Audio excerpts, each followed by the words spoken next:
Il était une fois, dans un village lointain, un roi appelé Noumanké. Dans ce village vivait un roi appelé Noumanké. Noumanké était le souverain d'un royaume constitué de généreux habitants, vivant dans la paix et la tranquillité, sous la protection totale d'un serpent totem.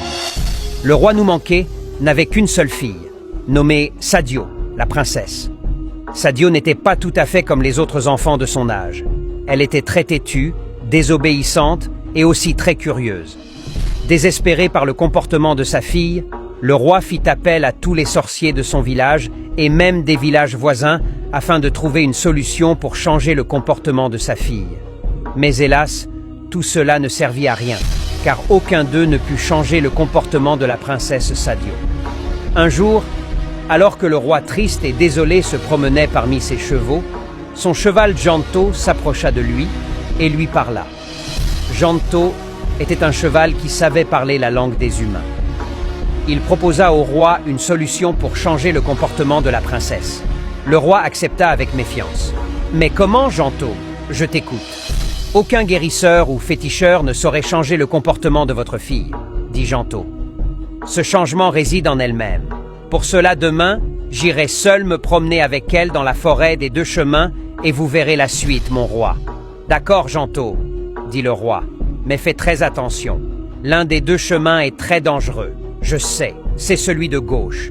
Mais comme tu le sais, c'est bien celui-là qu'elle choisira même si je lui disais qu'il y avait danger. Elle ne voudrait jamais passer par le moins dangereux, dit le cheval.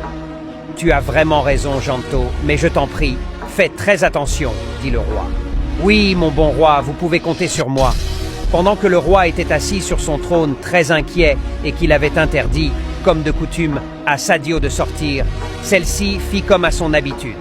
Elle appela son cheval Janto, sortit par la fenêtre et sauta sur le dos de ce dernier pour une promenade innocente selon elle. « Mais quelle est cette forêt ?»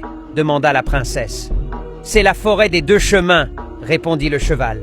« Il faudra qu'on passe par l'un des deux, car nous ne pouvons plus retourner par le chemin d'où nous sommes venus. »« Regarde, il a disparu, » répondit la princesse. « Alors, qu'est-ce qu'on fait maintenant, Janto ?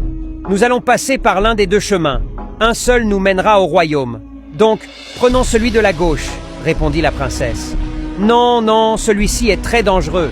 On dit qu'il y a des créatures dangereuses là-bas et que tous ceux qui sont partis par ce chemin ne sont plus retournés chez eux. »